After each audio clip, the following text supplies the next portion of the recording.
अस्सलामुअलैकुम रीडर्स। मैं माला उम्मीद करती हूँ आप सब लोग खैरियत से होंगे। Welcome to Diya Zara novels with a new episode of Dil Tera दीदार मांगता है। आई होप कि आप लोगों को पिछली एपिसोड्स पसंद आई होंगी। और सिर्फ 8 कमेंट यार, मतलब इतने कम कमेंट मैंने एपिसोड 7 पे देखे। इतने कम कमेंट तो नहीं होने चाहिए ना। अच्छा, पर सब लोग रहे हैं। 1.5 के 2 के आई थिंक व्यूज़ थे। और आप अगर आपको समझ नहीं आता ना कोई कमेंट करने का, तो आप छोटे छोटे से दिल भेज दिया करो। अच्छा, मैंने अपनी भी एक वॉइस ओवर में पहले में कही थी, शायद इस चैनल पे नहीं, अपने चैनल पे, कि आपको कुछ समझ नहीं आता तो आप दिल भेज दिया करो छोटे छोटे। और मेरे रीडर्स ने दिल भेज दिए थे वाकई में छोटे छोटे। तो आप लोगों को भी अगर कुछ समझ नहीं आता ना कि क्या कमेंट करें क्या ना करें, तो बंदा ये कह देता कि अच्छा नॉवेल है। अगर पसंद नहीं आ रहा, बंदा कहता बुरा नॉवेल है, ऐसा कुछ, या छोटे से दिल भेज देता बंदा। राइटर की हौसला अफजाई हो जाती कि यार इतने अच्छे कमेंट्स आ रहे हैं, इतने कम कमेंट्स, इतना ठंडा रिस्पॉन्स, ऐसे तो ना किया करो ना यार। खैर, नॉवेल को स्टार्ट करते हैं, एपिसोड 9 को। यकीनन इंशाल्लाह आप लोगों को ये एपिसोड बहुत पसंद आएगी। कुछ रिमेनिंग पार्ट था जो रह गया था, आई थिंक वो था रिमशा जब नीचे जाती है जूस पीने के लिए, और देन उनका और आर्यन का कोई रोमांटिक सीन था एक लिखा था। उसके बाद का कुछ थोड़ा सा सीन रहता है, तो वो इसमें भी इंशाल्लाह कवर हो जाएगा। दिल तेरा दीदार मांगता है, एपिसोड 9। वो आहिस्ता आहिस्ता चलता हुआ डेरे में दाखिल हुआ जहाँ पंचायत लगी थी। अरे आज आर्यन शाह देर से आए हैं। इब्तिसाम सुमरो आर्यन शाह और तबरेज़ शाह से मुसाफे के बाद मज़ाहिया अंदाज में बोला तो आर्यन शाह भी मुस्कुरा दिया था। जी दसाएं इंसान हूँ, देर हो सकती है। आर्यन ने अपनी तबीयत का बताना मुनासिब न समझा था। सब ने उसे पंचायत पे जाना से मना किया था, मगर वो आर्यन शाह ही क्या जो अपनी बात से पीछे हट जाए। जी बिल्कुल देर हो सकती है, गालिबन कल दावर साईं को भी ऐसी ही देर हुई थी। इब्तिसाम सुमरो कुर्सी में बैठता हंसकर बोला था, और दावर भी आर्यन को देखते मुस्कुराया था। जी बिल्कुल, खैर पंचायत शुरू करें। दर्द से आंखें लाल हो चुकी थी, जलन थी कम ही नहीं हो रही थी। अच्छा, ये वहाँ से है सीन कि जब उसने रात को बहुत ज़्यादा मिर्चें खा ली थी। कंफ्यूज मत होइएगा प्लीज़, और अगर आप कंफ्यूज हो रहे हो तो कमेंट्स कर लीजिएगा, मैं आपको अपने चैनल से इंशाल्लाह रिस्पॉन्स करूँगी, नहीं तो एक बार आप लोगों को रिस्पॉन्स कर देगी। ऐसे लग रहा था जैसे सीना शदीद जल रहा हो। फिर भी आर्यन शाह सबसे कहता कुर्सी पे बैठा। शाह साहब अभी जदोई सरदार नहीं आए, पंचायत में बैठे एक बुजुर्ग ने कहा था। वो आएगा भी नहीं, दावर सुमरो ने आराम से कहा। आर्यन अपना सीधा हाथ हल्का हल्का अपने सीने पे फेरने लगा था। क्या मतलब? तबरेज़ शाह, इब्तिसाम सुमरो और आर्यन शाह बैक वक्त बोले थे, क्योंकि हमारी ज़मीनों को हम जदोई नहीं जलाया था। मुझे पता था आप लोगों को यकीन नहीं आएगा। दावर सबको अपनी तरफ हैरत से देखता हुआ बोला। ये है वीडियो। दावर ने अपना मोबाइल ऑन करके डेरे पे लगी LCD से कनेक्ट किया था। बताओ क्या किया है तुमने? वीडियो में दावर सुमरो ज़मीम जतोई पे धाड़ा था, जो पूरी हालत में कुर्सी पे बंधा था। पानी दे दो। ज़मीम जतोई कल पंचायत के बाद से दावर के कब्जे में था, उसने एक घूंट भी पानी न दिया था। पहले बताओ क्या किया है, उसके बाद पानी मिलेगा। दावर सुमरो आराम से अपने कंधे पे डली शॉल से अपना माथा पोंछता हुआ बोलता, जिससे साफ जाहिर था कि वो एक ऐसी जगह है जहाँ गर्मी थी। अब वो गर्मी तेज हीटर की वजह से थी, क्योंकि शाहपुर का मौसम इस वक्त ठंडा था। ठंड इस बार कुछ ज्यादा ही पड़ी थी। मैंने तुम्हारी जमीनों को जलाया है, अब पानी दो। ज़मीम जतोई फिर से बोला, फिर से पानी की राग अलापने लगा था। क्यों? दावर सामने मौजूद कुर्सी पे बैठा था। क्योंकि मैं शाहों की बर्बादी चाहता हूँ। ज़मीम जतोई वो बात भी कह गया जो पंचायत में मौजूद सब लोगों को हैरान कर गई थी। उसके बाद वीडियो बंद हो गई थी। दावर सुमरो जानता था पंचायत में बैठे कुछ लोग इस मुहिम जद्दोजहद के साथ हैं, क्योंकि वो एक सरदार था। सरदार को मारना खुद के लिए इंतहाई खौफनाक सजा के मुतरादिफ है। ये हमारे सरदार साहब पे हाथ उठाने की जुर्रत कैसी हुई तुम्हारी? दावर सुमरो, पंचायत में बैठा एक शख्स उठ खड़ा हुआ था। मैंने तो हाथ भी नहीं लगाया, बस उगलवाया है, दावर सुमरो आराम से कहता अपना मोबाइल जेब में रख गया। तुम्हें हम इसकी सजा देंगे, हम तुम्हें मारेंगे। उस शख्स के साथी भी खड़े हो गए थे। इब्तिसाम सुमरो भी घबरा गया था। वो समझता था कि दावर समझदार, मगर था तो वो भी आर्यन शाह का दोस्त ही ना। वीडियो ही दिखा दे, हालांकि वो चाहता तो जब हमको डरा धमकाकर पंचायत में अपना गुनाह कबूल करने का भी कह सकता था। खबरदार किसी ने एक भी आवाज निकाली तो मुझसे बुरा कोई नहीं होगा। आर्यन शाह जो कब से चुप बैठा था भड़क उठा था। कुछ भी था, दावर उसके लिए बहुत अहम था। मगर छोटे शाह साहब, उनमें से एक आदमी बाज ना आया था। तुम्हें मेरी बात समझ में नहीं आई क्या? मैं फारसी बोल रहा हूँ। आर्यन शाह आगे बढ़ता उस शख्स के कॉलर को दबोच गया था। तबरेज ने आर्यन शाह को उस शख्स से दूर किया था, वरना क्या खबर आर्यन शाह उस शख्स को सालिम निकल जाता। आर्यन शाह आराम से, तबरेज शाह ने आर्यन को काबू किया। आर्यन शाह की जलन अब शिद्दत पकड़ गई थी। वो खुद को संभाल ना पाया और नीचे बैठता चला गया था। आवाज़ नहीं अच्छी वैसे भी मेरी, थोड़ा सा अटक कर भी पढ़ती हूँ, तो आप लोग ना माइक को म्यूट कर लीजिएगा, अपने फ़ोन के स्पीकर को, और ख़ुद रीड कर लीजिएगा। दावर जो आर्यन के गुस्से पे मुस्कुरा रहा था, यानी आर्यन अब भी मुझसे उतनी ही मोहब्बत करता है, बस नाराज़गी है। आर्यन शाह को नीचे बैठता देख फौरन उसके पास आया था। पंचायत में शोर उठा था, छोटे साईं को कुछ हो गया, छोटे साईं को कुछ हो गया। उठो चलो मेरे साथ, दावर आर्यन को सहारा देकर उठाता डेरे से निकला था। इब्तिसाम सुमरो और तबरेज शाह भी उसके साथ ही निकले थे। कुछ ही देर में ये खबर पूरे गांव और दोनों हवेलियों में पहुंच गई थी। रिमशा उठो, आर्यन अदर साईं की तबीयत खराब हो गई है। रिमशा जो कुरान पाक की तिलावत करके सुकून से सोई थी, आधे घंटे बाद ही उसे निशा उठाने आ गई थी। क्या है अदी साईं, कोई भूकंप आ गया है क्या? रिमशा उठती इन्हीं ड्रामों के अदाकारों की नकल उतारती बोली थी। निशा की बात वो सही से समझ ही नहीं पाई थी। ये सस्ती एक्टिंग छोड़ो और अदी साईं की तबीयत खराब हो गई है, जल्दी उठो नीचे चलते हैं। ताई साईं और अम्मा साईं रो रही हैं। निशा ने जल्दी से रिमशा के ऊपर से कंबल हटाया और अलमारी की तरफ बढ़ी थी। निशा सिकंदर काफ़ी सेहतमंद थी, बाल घुंघराले, कमर से थोड़े ऊपर थे, सफ़ेद रंग और होंठों के कोने पे तिल। निशा सिकंदर भी खूबसूरत थी, मगर मोटो होने की वजह से उसने कॉलेज नहीं पढ़ा था, बस मैट्रिक तक ही तालीम हासिल की थी, क्योंकि लोग ने उसे देख उसका मजाक बनाते थे। अब सबको पता चला कि वो शाहों की बेटी है, तो लोग उसे कुछ ना कहते मगर अजीब नज़रों से देखते थे।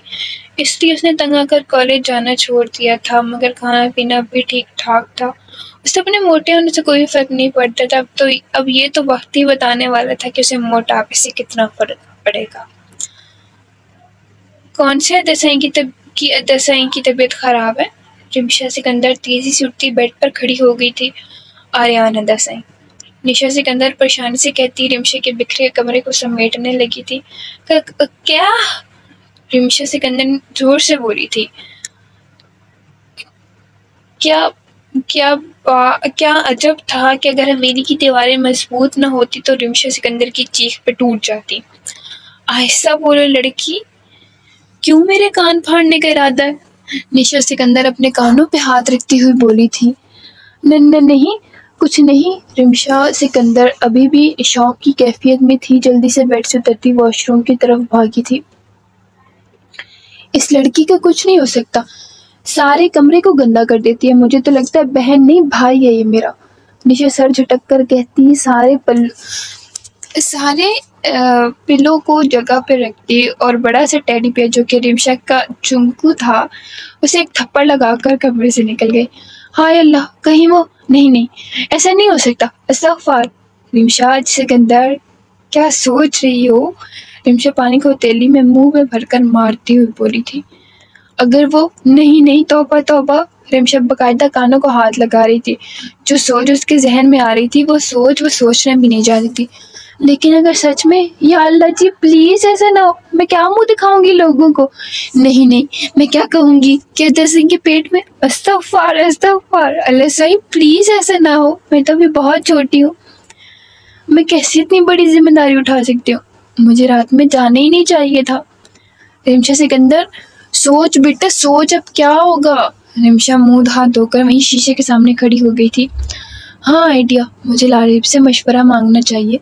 रिमशा सोचती हुई अपना मुंह खुश्क करके वॉशरूम से निकली थी। हाथ को सुखाकर रिमशा ने अपनी खिड़की खोली और आराम से नीचे की तरफ कूदी थी। नीचे नरम घास थी, इसलिए उसे ज़्यादा चोट ना आई थी। रिमशा छुप छुप कर तेज तेज चलती हवेली की पिछली तरफ बने एक कच्चे घर में आई थी। इस वक्त लारेब की माँ बाबा दोनों ज़मीनों पे काम करने जाते थे। रिमशा दरवाज़ा बजाती अपना पूरा वजूद चादर से ढक चुकी थी, फिर भी चादर को बार बार दुरुस्त कर रही थी। कौन? लारेब की आवाज़ दरवाजे के उस पार से आई थी। खोलो, मैं हूँ रिमशा सिकंदर। रिमशा ने जल्दी से अपना तारुफ करवाया और दरवाज़ा खुलने का इंतज़ार करने लगी। वो शाहों की औलाद थी, इतनी देर बाहर खड़ी भी नहीं रह सकती थी। आओ आओ, खैरियत तो है। लारिब दरवाज़ा खोलती ही रिमशा को अंदर आने का कह दरवाज़ा बंद करके उसके साथ चलती हुई पूरी थी। बस खैरियत ही तो नहीं, तुमसे कुछ पूछना है, जल्दी से बताओ, मुझे वापस हवेली भी जाना है। रिमशा दरवाजे के पास ही खड़ी थी।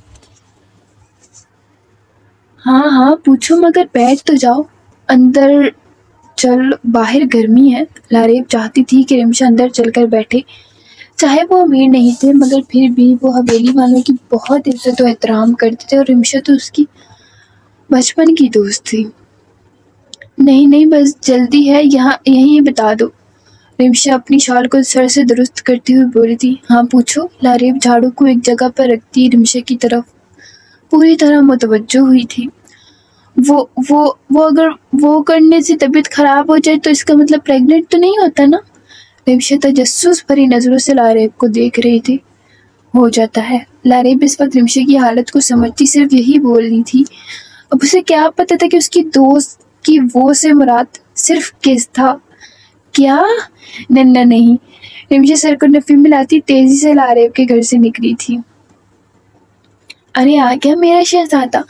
तमीना शाह आर्यान को हवेली में दाखिल होता देख फौरन उसके पास आई थी। आर्यान ने भी उन्हें गले लगाया था।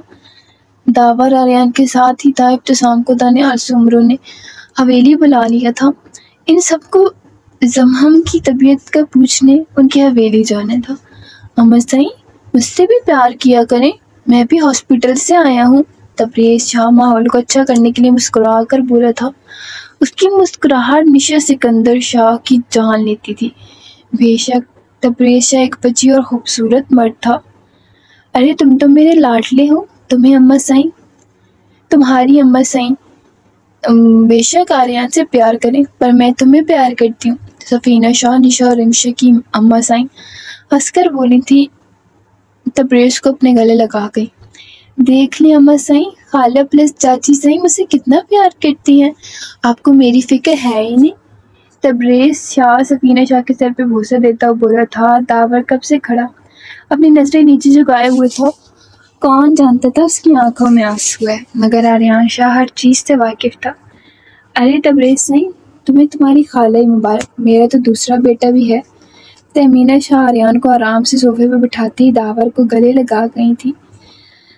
दावर ने आंखें बंद करके खोली थी। किस कदर ठंडक होती है माँ जैसे लम्स में। दावर ने आज महसूस किया था एक बागी आंसू उसकी आंख से गिरा था, मगर वो आंसू आर्यान ने अपनी हथेली पे लिया था। दावर आर्यान शाह को देखता मुस्कुराया था। अब बैठो तुम सब, मैं कुछ खाने का इंतज़ाम कर लूँ और सदका भी देना है। तमीना शाह सबको बैठने का कहकर किचन की तरफ चली गई थी। सफीना शाह भी उनके पीछे ही गई थी। यार आर्यान, अब मैं चलता हूँ, दावर उठता हुआ बोला था। और हाँ, मेडिसिन टाइम पे लेना, ये ट्रीटमेंट सिर्फ वक्ती था, फ़र्क दवाइयों से ही होगा, ओके। दावर ने आर्यान की तरफ देखा था तो उसे अपने होठों को ऊपर की जानिब किया, जैसे कह रहा हो और कुछ। तबरेज़ अपने कमरे की तरफ चला गया था। अच्छा, अल्लाह हाफिज़, दावर कहता टेबल की दूसरी तरफ से निकलने लगा था कि आर्यान ने उसे टांग मारी थी, जिसकी वजह से वो लड़खड़ाता हुआ गिरने से बचा था। ये क्या था? आर्यान शाह? दावर हैरत से आर्यन शाह को देख रहा था, जो 2 साल पहले जैसा बन रहा था। टिक के बैठ, बड़ा आया, मैं चलता हूँ। आर्यन शाह दावर सुमरों की नकल धरता हुआ बोला था, तो दावर ने बहुत मुश्किल अपने कहकर जब्त किया था। नहीं यार, वो दरअसल, दावर अभी कुछ कहता है कि आर्यन ने उठकर इसकी गर्दन को पकड़ा था। क्या वो दरअसल? हाँ बता।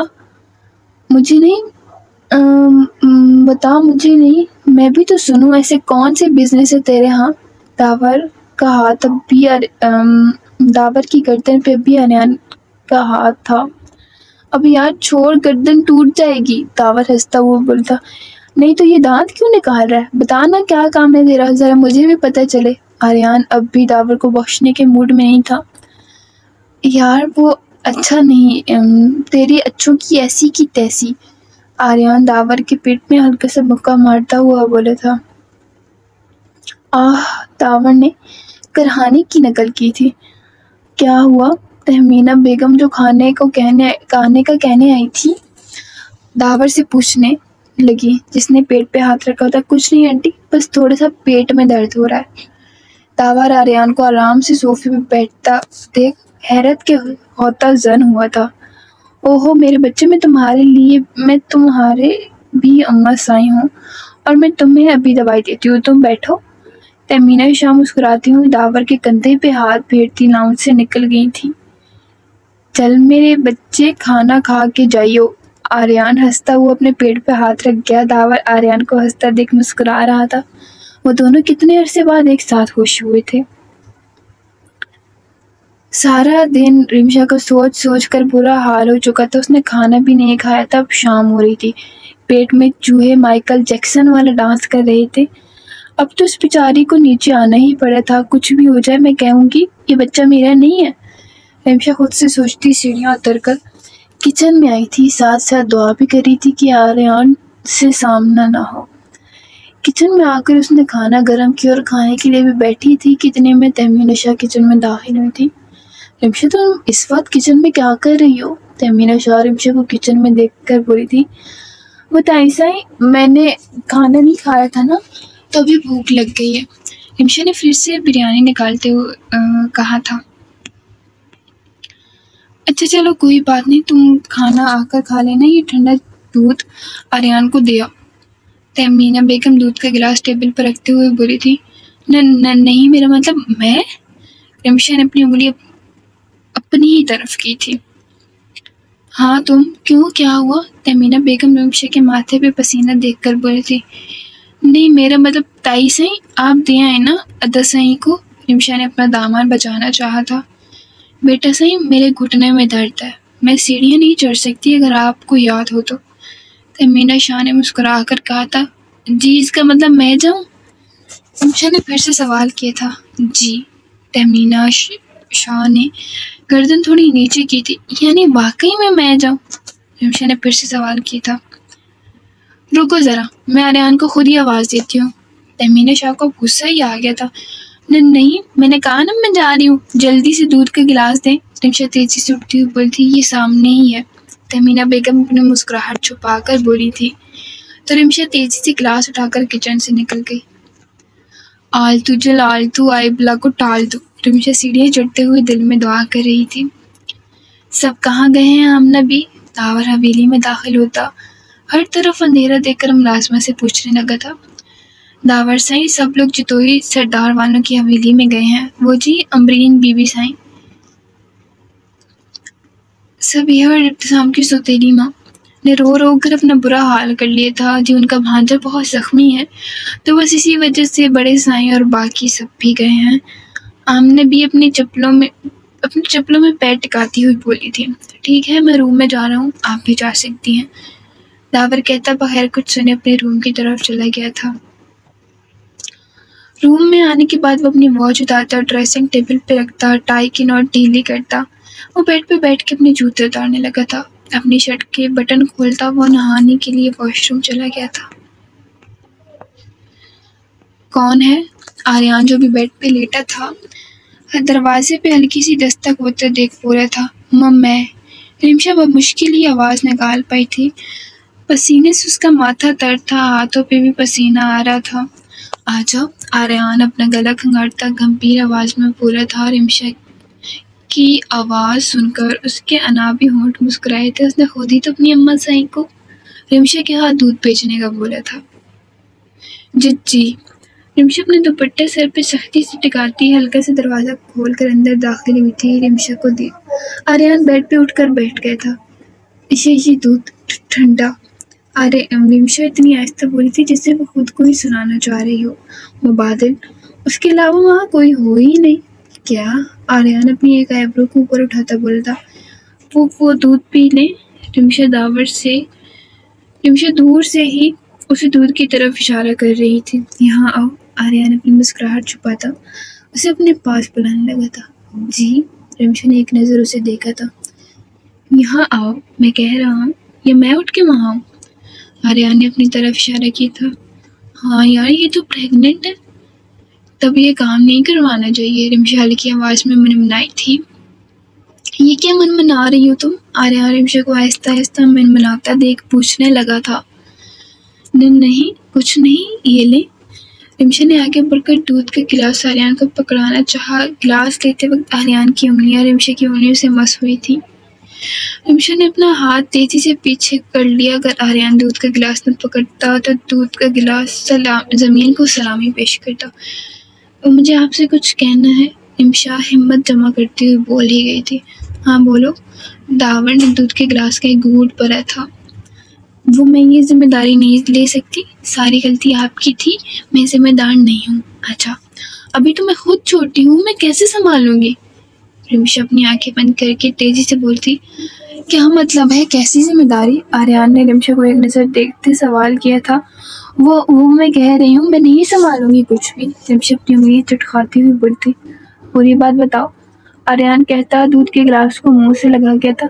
देखिए, मैं जानती हूँ आपकी तबीयत ठीक नहीं है, ये मरना ऐसा नहीं होता कि टेंशन दी जाए, मगर इसमें आपकी गलती है, आप शौक से प्रेग्नेंट हुए हैं। रिमशा सर्द सांस खारिज करती हुई बोली थी। दूध आर्यन के मुंह से फुहारे की तरह निकला था। क्या मतलब? आर्यन दूध के गिलास को साइड पे रखता खड़ा हुआ था। वो आप प्रेग्नेंट है ना? रिमशा अपने दुपट्टे से हाथ को मसलती बोलती। क्या? व्हाट? तुम ठीक तो हो ना रिमशा सिकंदर? आर्यन तो सदमे में ही चला गया था। क्या ये लड़की इस कदर बेवकूफ थी या इस कदर भोली और मासूम थी? जी मैं ठीक हूँ, आप शोर मत करिए, आपकी तबीयत ठीक नहीं है। रिमशा आर्यन को देखती पलक झपक कर बोली थी। तुम अपने सेंसेस में हो? कहीं से लगता है कि तुमने 12 क्लासें पढ़ी हैं। तुम्हें इतनी अकल नहीं कि लड़के प्रेग्नेंट नहीं होते? आर्यन रिमशा के बाजू पकड़कर उसको अपने करीब करके संजीदा मगर नर्म लहजे में बोला था। वो लड़की नाजुक थी और वो उसे नाजुकी से ही रखता था। नहीं, मुझे लारेब ने खुद बताया है कि लड़के ही प्रेग्नेंट होते हैं। और मेरी 12 क्लासों की तो बात ही मत करें। आपने मुझे 3 के बाद जाने ही कहाँ दिया था स्कूल। ये 12 भी मैंने प्राइवेट पढ़ी है। रिमशा को अपने दुखड़ा याद आ गया था। हाँ तो मैं नहीं चाहता कि तुम्हें कोई और देखे। तुम्हें किस लारेब ने बताया? और ये तुमने उससे पूछा ही क्यों? आर्यन शाह को अब तक रिमशा सिकंदर की बात समझ ही नहीं आई थी। वो आपकी तबीयत खराब हो गई थी ना, और मैंने ड्रामों में देखा है जब तबीयत खराब होती है ना तो यही होता है। रिमशा बार बार आर्यन के सामने प्रेगनेंसी का नाम ले लेकर अब शर्म से लाल हो रही थी। क्या वाकई उसमें इतनी अकल नहीं थी? उसके बाबा साहब भी तो प्रेग्नेंट नहीं हुए थे। कभी ये बात वो अब सोच रही थी और खुद पे शर्म महसूस हो रही थी। खुदाया लड़की, तुम्हें इतनी अकल नहीं। मुझे लगता है सारी जिंदगी ऐसे ही गुजरेगी। आर्यन अपने सर पे हाथ मारता हुआ बोलता। तो क्या मतलब? रिमशा का बाजू अभी आर्यन के हाथ में पकड़ा हुआ था। कुछ नहीं, अब तुम्हारे छोटे से जहन में कुछ नहीं आएगा, मैं खुद बताऊंगा। आर्यन रिमशा के करीब होता उसकी आंखों पे हल्की सी फूंक मारता हुआ बोला था। कि क्या? मैं एक सवाल पूछूं? रिमशा आंखें बंद किए हिचकिचाती हुई बोली थी। नहीं, दो पूछो। आर्यन हल्का सा मुस्कुराकर वापस बेड पे बैठा था। लड़के प्रेग्नेंट क्यों नहीं होते? रिमशा ने दिमाग में टकते सवाल पूछा था। ये तो मैं तुम्हें शादी के बाद ही बताऊंगा, अगर चाहो तो भी बता देता हूँ। आर्यन रिमशा का हाथ पकड़ता उसके हाथ पे बोसा देता हुआ बोलता। नहीं, मैं चलती हूँ। रिमशा अपना हाथ छुड़ाती हुई बोलती। अरे वाह, मैं भी चलता हूँ, सुबह मॉर्निंग वॉक पे भी चलता हूँ, दिन में भी काफ़ी टाइम चलता हूँ। आर्यन अपने होठों को एक दूसरे में व्यवस्थित करता, मुस्कुराहट छुपा कर बोलता, क्या मतलब? नहीं, बस बस मैं अब जा रही हूँ। रिमशा आर्यन को उठता देख तेजी से वहां से भागी थी और पीछे आर्यन का कहका फिजा में बुलंद हुआ था, ये इतनी रश क्यों है? शायान अपना चश्मा उतारता लैपटॉप को साइड पे रख किया था। वो साहिब जी, आगे मुशायरा चल रहा है, ड्राइवर ने डरते डरते बताया था।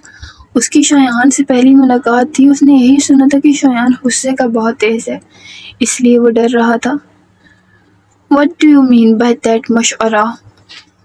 वो माथे पे शिकने डाले ड्राइवर को अपनी सुरमई आंखों से घूर रहा था। वो साहब जी, जिसे पटोरी पोइट्री कहते हैं अंग्रेजी में, वो चल रही है। ड्राइवर बस इतना ही बोल सका था। शायान अपने अंगूठे में लगे यू मीन पोइट्री। शायान अपने अंगूठे में लगे नगीने को चमकता देख ज़ेरे लब मुस्कुराया था। जी जी, बिल्कुल वही चल रही है, मेरा मतलब वही हो रहा है। ड्राइवर बेचारा फंस गया था, वो तो शुक्र है कि उसने कोई 10 जमातें पढ़नी थी। ठीक है, चलो हम भी सुनते हैं, शायान कहता ड्राइवर की बात तो कौन सुना करता गाड़ी से उतर गया था। साहब जी वो खामोश। शायान ने अपने होठों पे हाथ रखकर ड्राइवर को अपने साथ चलने का इशारा करते आगे बढ़ा था। टिकट साइड एरिया में खड़े लोग मुड़ मुड़ कर उसे देख रहे थे और वो सबको नजरअंदाज करता खुद ही टिकट लेता अंदर की जाने पड़ा था। मुकम्मल 2 ही दानों पे ये तस्बीह मोहब्बत है, जो आए तीसरा दाना तो डोरी टूट जाती है। मुकर्रर वक्त होता है मोहब्बत की नमाजों का, अदा जिनकी निकल जाए कज़ा भी छूट जाती है। मोहब्बत की नमाजों में मामत एक ही गुस्सा को, इसे तकने उसे तकने ऐसी नीयत टूट जाती है। मोहब्बत दिल का सजदा है, तौहीद बहकाए, नज़र के शेर कमालों से मोहब्बत रूठ जाती है। शायान एहतिशाम सुमरों के कदम उस मुशायरे की खूबसूरत आवाज़ से रुक गए थे। उसे लगा था किसी ने उसके पैर जकड़ लिए हैं, वो चाह कर भी आगे न बढ़ पाया था। वो आवाज़ बहुत खूबसूरत है, मुझे खींचने का हुनर रखती है उस आवाज़ में। कौन है ये शायरा? वो उर्दू के मुश्किल लफ्ज़ों को समझा तो ना था, मगर वो आवाज़ उसे अपना गर्विदा कर गई थी। एकदम हॉल में तालियों की आवाज़ गूंजी थी, तालियों की आवाज़ से शायान का तसलसल टूटा था। वो पर्दे को पीछे छुपी लड़की उस पर्दे में ही गायब हुई थी। शायान उसका पीछे करते मुशायरे की बैक डोर से निकला था। बाकिर ने शायान को हर जगह तलाश किया, मगर वो इस भीड़ में कहाँ खो गया था। साहब जी, आप यहाँ क्या कर रहे हैं? बाकिर हाल के पिछले दरवाजे से निकलता मेन रोड पे आया था। सामने शायान को सोशल बस को घूरता देख वो हैरान हुआ था। कुछ नहीं, तुम गाड़ी यहाँ ले आओ, हवेली नहीं जाएंगे फिलहाल। शायान एक नज़र ड्राइवर को देखते अपने फ़ोन पे एक नंबर डायल करने लगा था। दावर अपनी डेरे के पास बनी छोटी सी बुक लाइब्रेरी में आया था। उसे इस जगह पे सुकून महसूस होता था। ये जगह हर गम में उसकी साथी बनी थी। वो जब भी खुद को अकेला महसूस करता वो यहाँ आ जाता। अच्छा, ये उसके बाद का सीन है जब उसे पता चला कि उसकी शादी सबीहा से नहीं हो रही, कहीं और सबीहा की शादी का उसके बाबा सही ने कह दिया है।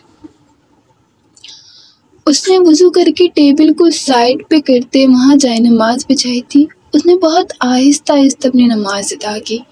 नमाज अदा करके उसने अपने हाथ अपने रब के हुजूर उठाए। आंसू उस शख्स की आंखों के किनारे पे थे। वो अपने आंसू पे बंद बांधे बैठा था। वो कितनी ही देर खामोशी से अपने हाथ की लकीरों को देखता रहा और बाल आखिर उसके आंसू बह निकले थे। वो अपने आंसुओं को छुपाने के लिए अपने रब के सामने सजदा रेज़ हो गया। वो काफ़ी देर सजदे में झुका रहा और वो उठा। आंसू अब खुश्क हो चुके थे। उसका दिल बेसुकून था, जो उसे अब सुकून मिल गया था। शुक्र अल्हम्दुलिल्लाह, उसने बहुत धीमे से कहा था। वो हल्का सा मुस्कुराया था। उसकी आंखों की पुतलियां सूजी हुई थी, मगर वो शख्स पुरसुकून था। वो जायनमाज को तय करके कपड़ में रखकर लाइब्रेरी से बाहर निकलता डेरे की जानिब बढ़ गया था। शाह हवेली में बारात की तैयारियां शुरू थी। तहमीना शाह और समीना शाह दोनों ही हवेली में बौखलाई फिरती थी। वो डीप मेहरून शरारे में मलबूस हाथों में मेहंदी रचाए, जब मेली के फूलों से बने गजरों को हाथ में पहने हल्के से मेकअप में भी आर्यान शाह पे बिजलियां गिराने का हुनर रखती थी। निशा ऑफ वाइट गरारा चोली पे मेहरून दुपट्टे को पिन से सेट किए खूबसूरती से किए हुए मेकअप में हाथों में भरी भरी मेहंदी लगाए सर झुकाए सोफे पे बैठी थी। आज का फंक्शन भी हवेली के पिछले हिस्से में रखा गया था, मगर आज पूरी हवेली को ही दुल्हन की तरह सजाया गया था। आखिर को आज हवेली के बड़े बेटे और बड़ी बेटी की शादी थी। देख रही हैं आप अम्मा सही? शीना निशा को खुश देखती मुंह बसोर कर अपनी माँ से मुखातिब हुई थी, जो सबके सामने चेहरे पर मुस्कान सजाए बैठी थी। अब क्या हो गया? सकीना शाह ने घूर कर अपनी बेटी को देखा था। कुछ नहीं हुआ, आप लगी रहे बातों में। एक मैं ही हूँ जो अकेली रह गई हूँ, और रेहान से ही तो मुझे देखना तक गवारा नहीं करते। शीना खुशी से पैर पटकती उठकर हवेली में अंदर की जाने पड़ी थी। अल्लाह जी! शीना किसी से टकराई थी, उसका मोबाइल जो हाथ में था नीचे गिर गया था। माजरत, मेरा ध्यान मोबाइल की तरफ था। I am sorry. वो शख्स ब्लैक पैंट पे सफेद कलर की शर्ट, बालों को जल से सेट किए हुए था। अंधे हैं आप, नजर नहीं आता क्या? शीना ने मोबाइल को उठाकर अब उस शख्स को घूरना चाहा था, जो हर धर्मी से उसे गुस्से में देखकर मुस्कुरा रहा था।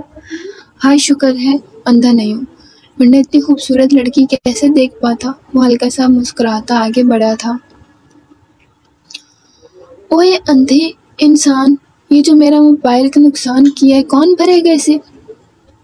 और ऊपर से ज़ूमानी बातें कर रहे हो। शीना ने एक हाथ अपनी कमर पर टिकाए, दूसरा हाथ में मोबाइल पकड़े उसके सामने हुई थी। ज़ुमानी बातें तो नहीं की मैंने, अगर आप समझना चाहें तो समझ सकती हैं। और खैर, ये मेरा मोबाइल ले लें, मैं आपका मोबाइल ले लेता हूँ। उसने अपनी जेब से मोबाइल निकालकर शीना की तरफ बढ़ाया था। शीना की आंखें हैरत से खुल गई थी। अरे साथ, तुम यहाँ क्या कर रहे हो? मामा से मिले तुम? आर्यान शायद उस शख्स को ही मुखातिब हुआ था। ओह यार, दरअसल मुझसे इनका फ़ोन टूट गया, इसलिए सॉरी बोल रहा था मैं। साथ ने एक नज़र शीना को देखते आर्यान से कहा था। कोई बात नहीं शीना, मैं आपको दूसरा मोबाइल दिलवा दूंगा, आर्यान शीना से कहते साथ का हाथ पकड़कर अंदर की तरफ बढ़ा था। साथ ने अपनी गर्दन पीछे की तरफ करके शीना को देखा था। शीना को देखते बाएं आंख मंग की थी और फिर आर्यान के साथ फंक्शन की तरफ बढ़ा था। शीना को जितनी हैरत होती कम था। वो खुद ही बातें सुनाती अपने कमरे की तरफ बढ़ती थी।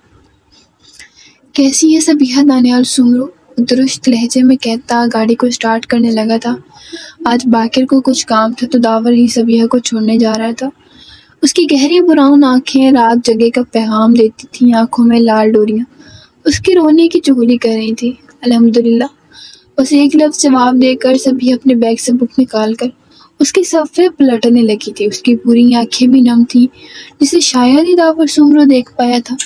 उस शख्स के पास अल्फाज नहीं थे, वो किन लफ्ज़ों से बात के आगाज़ करता, वो किन लफ्ज़ों से अपनी कैफियत, अपनी मोहब्बत के सामने बयान करता। दावर सुमरो एक हार्ट सर्जन, गोल्ड मेडलिस्ट, अपनी ही दिल की बात नहीं कर पा रहा था, वो समझा ही नहीं पा रहा था। उसने स्टीयरिंग पे गिरफ्त सख्त कर ली थी। उसने गहरी सांस खारिज की और बात का आगाज़ किया।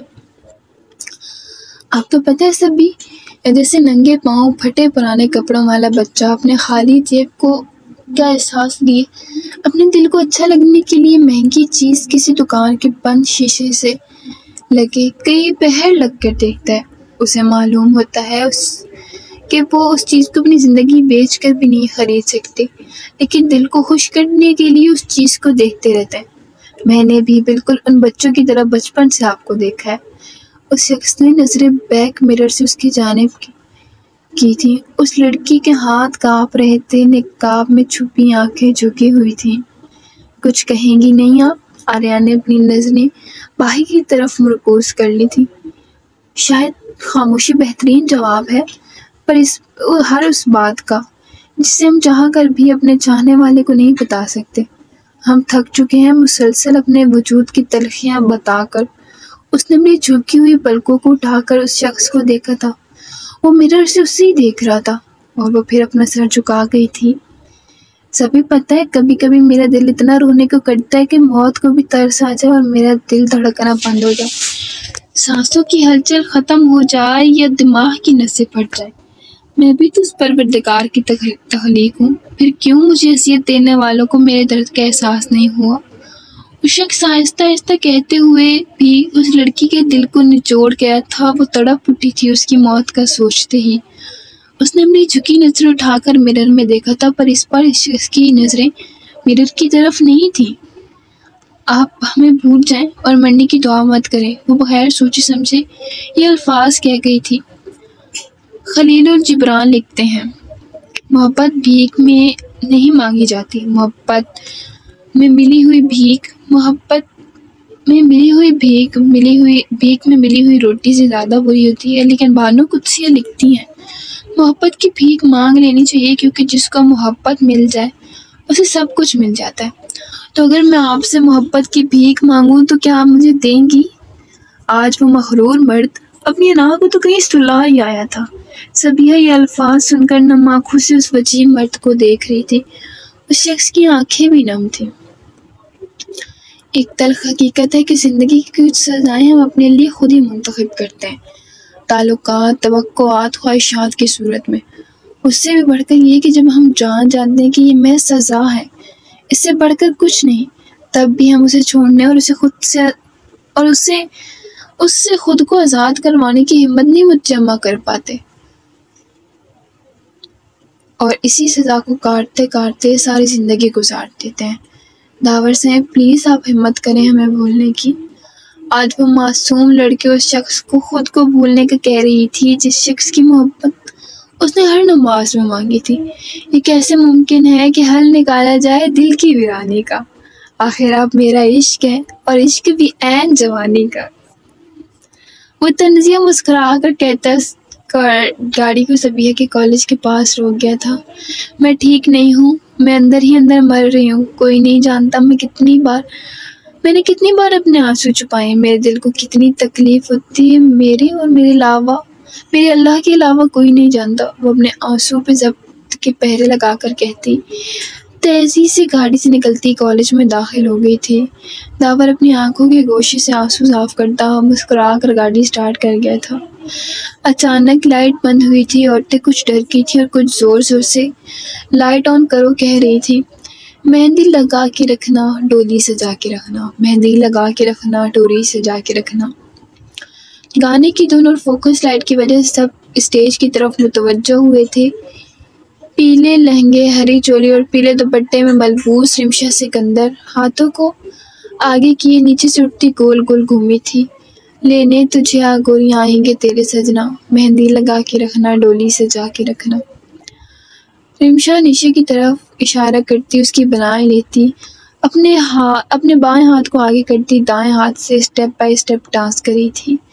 सब औरतें तालियां बजा रही थी और रिमशा की दोस्तें हूटिंग कर रही थी। और कुछ फासले पे खड़ा आर्यन शाह हैरत से रिमशा को देख रहा था। उसे तो ये पता ही नहीं था और समझ नहीं आ रहा था कि रिमशा ने डांस सीखा कहाँ से। उड़ उड़ के तेरी जुल्फें करती हैं क्या इशारे, दिल थाम के खड़े हैं आशिक सभी कंवारे।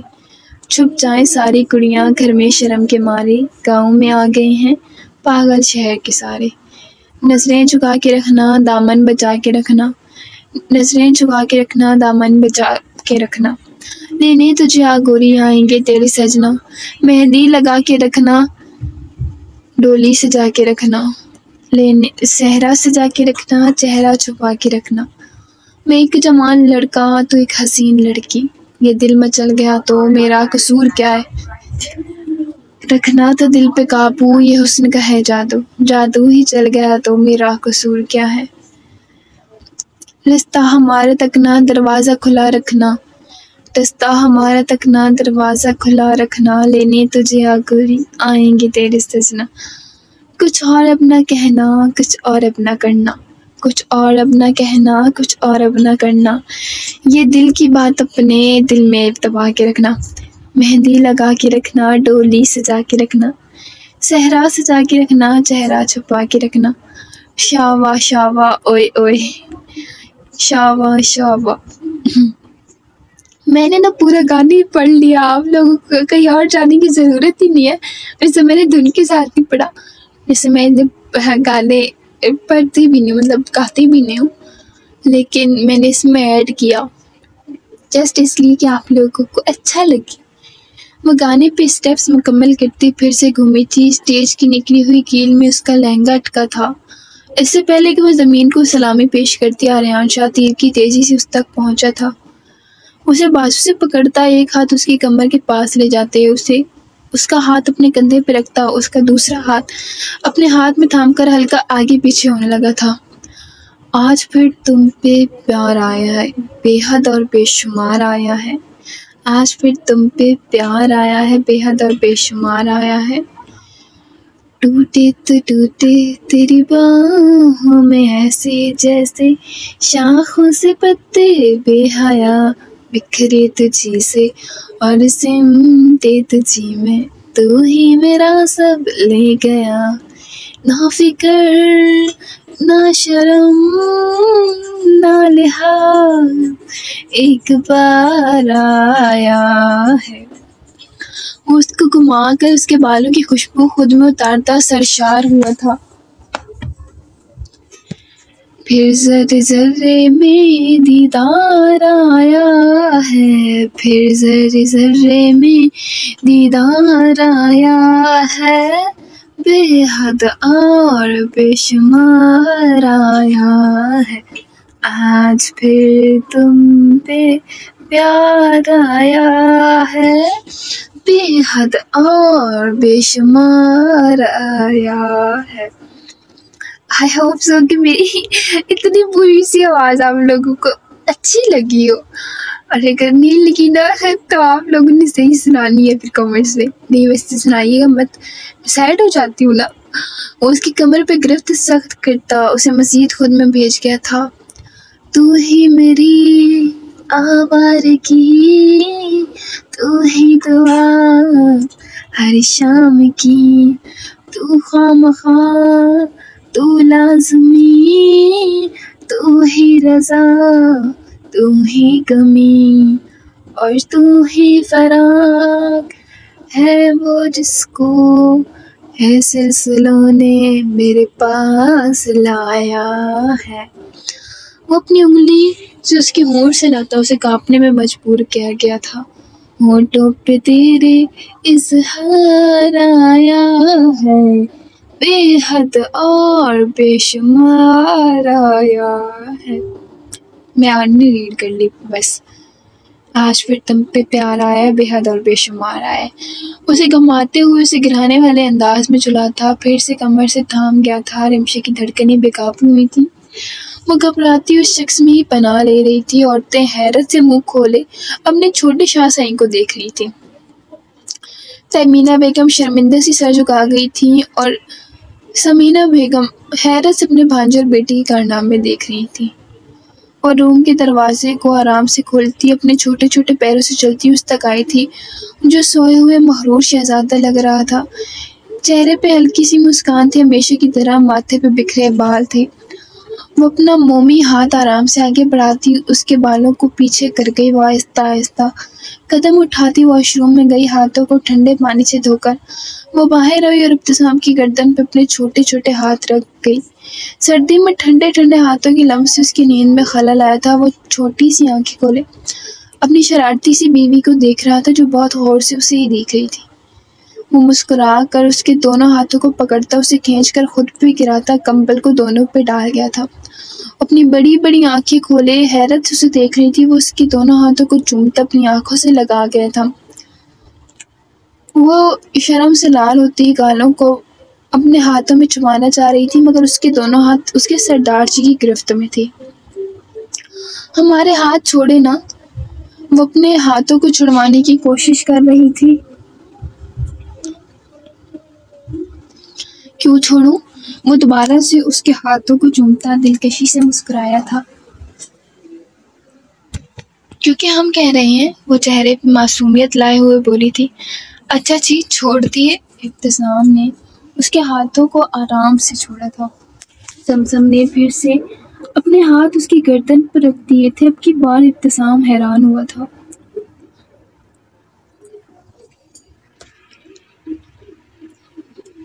ये आप बार बार मेरी गर्दन पे हाथ क्यों रख रही हैं? उसे कमर से खुद में भेजता हुआ बोला, वो जो उसके ऊपर ही लेटी थी। ओहो, हम चाहते हैं कि आपको हमारे हाथ ठंडे ठंडे लगे। वो अपने हाथों को बड़ी औरतों की तरह माथे पे मारती हुई बोली थी। अच्छा जी, तो फिर आए। वो खुद भी उठता, उसे अपनी गोद में उठाता वॉशरूम की जानिब आया था। इब्तिसाम जमजम को शेल्फ पे बिठाता पानी को हल्का सा खोल गया था कि ताकि छींटे जमजम पे ना आए। अब आप ठंडा पानी हाथों में भरकर हम पे फेंक दें। इब्तिसाम जमजम को बगौर देख रहा था। लेकिन इससे तो आपको ठंड लग जाएगी ना। वो छोटी थी मगर इतनी भी नहीं। तो जो आप ठंडे हाथ मेरी गर्दन पे रख रही थी उससे मुझे ठंड न लगती? इब्तिसाम अपनी मुस्कुराहट छुपाता बोला था। नहीं, वो तो हम मजाक मजाक में रख रहे थे ना। जमजम अपने चेहरे पे आती लटक उल्टे हाथ की पुश्त से पीछे की जानिब करती हुई बोली थी। अच्छा जी, वो मजाक मजाक में था। इब्तिसाम बसता हुआ उसे अपनी गोद में भरता गर्म पानी का शावर खोल गया। ये क्या कर दिया आपने? हमारे सारे कपड़े गीले हो गए।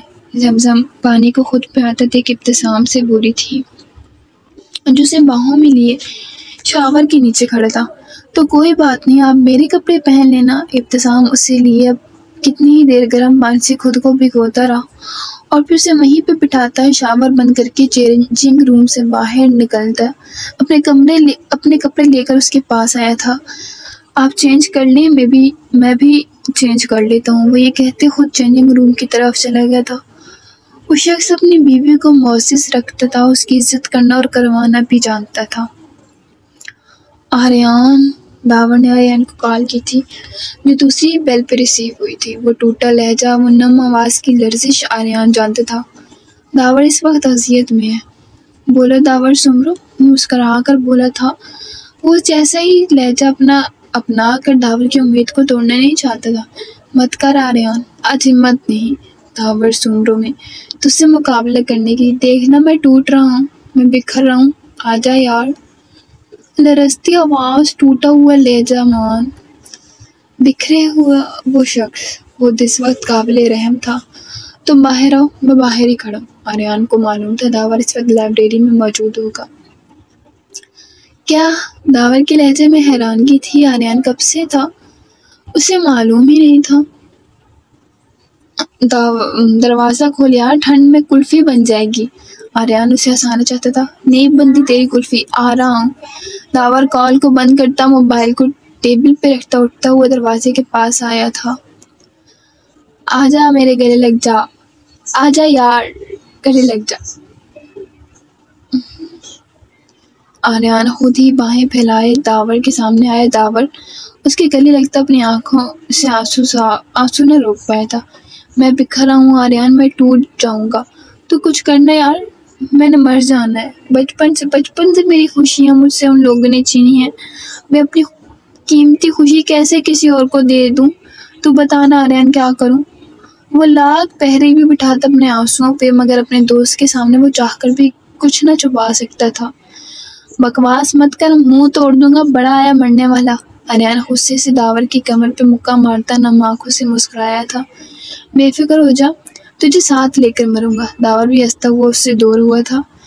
अब ठंड पड़ गई तुझे? आर्यन उसके हंसने पे चोट करता हुआ बोला था। हाँ ना, तू तो मेरी बीवी है ना। दावर अपनी मुस्कुराहट को छुपाता बोला था। बेशर्म इंसान, दूर रहा कर मुझसे, तेरे ऊपर कोई भरोसा नहीं है मुझे। आर्यन मसनूई गुस्से से बोला था।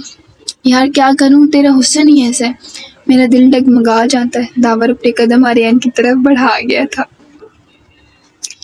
देख, दूर रहे मुझसे बेशर्म इंसान। कोई शर्म नहीं, कोई हया नहीं।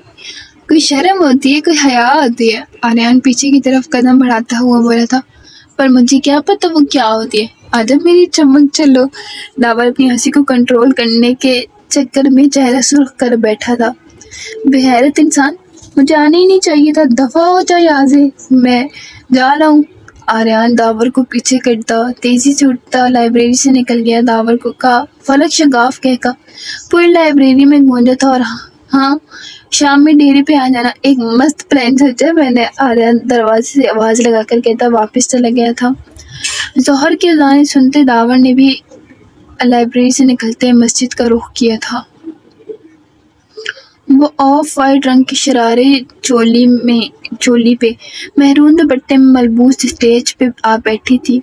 उसे कुछ ही फासले पे तबरेज़ शाह सफ़ेद कॉटन की कमीज सलवार में मलबूस सोफे पे बैठा था। तहमीना शाह और समीना शाह इंतज़ामात देख रही थीं। आर्यन काजी साहब को लेने गया था। मुकद्दर शाह और सिकंदर शाह डेरे पे मर्दों के इंतज़ामात देख रहे थे। रॉयल ब्लू फ्रॉक पे हल्के से मेकअप और हाथों में भर भर कर चूड़ियाँ पहने रिमशी सिकंदर शाह आर्यन शो को अप्सरा लग रही थी। डीप ग्रीन लहंगे चोली पे खूबसूरत से मेकअप में हाथों में गजरे पहने शर्मीना भी बहुत प्यार लग रही थी। साथ चाहकर भी उससे नजरें न हटा पाया था। औरतों की साइड किसी गैर मर्द को आने की इजाज़त न थी, मगर साथ सबका देखा पा रहा था। अस्सलाम वालेकुम। साथ सबसे छुपता शर्मीना तक आया था, जो आज बगैर मोबाइल के तैयार खड़ी टेढ़े मेढ़े मुंह बना रही थी। वालेकुम अस्सलाम। जी फरमाया, आज क्या तोड़ने आई हैं? शर्मीना मुंह बसोर कर बोली थी। हाय जालिम, इस मस्कीन का दिल तो न तोड़ें। साथ मुस्कुराता हुआ बोला था। देखिए, मेरे पास इतना फालतू टाइम नहीं कि मैं आपकी फजूल बातें सुनूं। शर्मीना गुस्से से कहती लॉन से निकलती हवेली में चली गई थी और साथ अपने बालों में हाथ फेरता इधर उधर देखकर कंफर्म कर रहा था कि कहीं किसी ने उसकी बेइज्जती देख तो नहीं ली। निकाह शुरू हुआ था। निशा सिकंदर वल्द सिकंदर शाह का निकाह तबरेज़ शाह वल्द मुकद्दर शाह से बहक में 10 लाख रुपए किया जाता है। क्या आपको ये निकाह कबूल है? मैं आपको खुद से मोहब्बत करने पे मजबूर करूँगी तबरेज़ सही। कबूल है? मौलवी साहब ने फिर से कलमात दोहराए। ये जाहिल लड़की आपको अपनी तालीम से आशना करवाएगी शाह सही। कबूल है। मौलवी साहब ने आखिरी बार फिर से कलमात दोहराए थे। मेरा वजूद आपको बुरा लगता है ना? मैं खुद से मोहब्बत करवाऊंगी आपको। कबूल है। मौलवी साहब अब तबरेज़ शाह के पास आए थे। तबरेज़ शाह वल्द मुकद्दर शाह, आपका निकाह निशा सिकंदर वल्द सिकंदर शाह से बहक मेहर 10 लाख रुपए सिक्का राजुल वक्त किया जाता है। क्या आपको कबूल है? मैं तुम्हारी ज़िंदगी अजाब बना दूंगा निशा सिकंदर शाह। कबूल है। तुमसे इतनी नफरत करूंगा कि तुम मेरे पास तक नहीं आओगी। कबूल है। तुम्हारी सांसें भी मैं तुम पे तंग कर दूंगा। वो खुद से वादा करता मुस्कुराकर आखिरी बार कबूल है कह गया था। हर तरफ मुबारक का शोर गूंजा था। सब मुबारकबाद दे रहे थे। निशा का दिल जोर से धड़क रहा था। उस वक्त भी बारात आनी थी, मगर वो नहीं आई। खूबसूरत और नाजुक सी दुल्हन इंतजार करती रह गई। कोई नहीं आया था। हाँ, कोई नहीं आया था। वो पाकीज़ा लड़की बदनाम कर की थी। लोग उसे बुरा भला कह रहे थे। वो लोगों की बातों से तंग आती तेजी से उठती सीढ़ियां चढ़ती छत पे आई थी। और फिर निशा को रुखसत करके तबरेज़ के कमरे में लाया गया था। वो बेड पे बैठी अपनी बेकाबू धड़कनें संभाल रही थी। मैं जी निशा और निशा और तबरेज़ की शादी हो गई। अब आई होप सो कि आप लोगों को नेक्स्ट एपिसोड बहुत पसंद आएगी और इस पे अच्छे से ना रिस्पॉन्स कीजिएगा, वरना इतने ठंडे रिस्पॉन्स दे के दिल ही नहीं करता कि एपिसोड और दूँ। ऐसे ये लॉन्ग एपिसोड थी, बहुत ज़्यादा लॉन्ग एपिसोड थी। आई होप कि आप लोगों को बहुत पसंद आई होगी, और बहुत ज़्यादा नहीं थोड़ी बहुत तो पसंद आई होगी ना। चले कोई नहीं, दुआ में याद रखिएगा और प्लीज़ अच्छा सा रिस्पॉन्स कीजिएगा। अल्लाह हाफिज़। फिर मिलेंगे न्यू एपिसोड के साथ।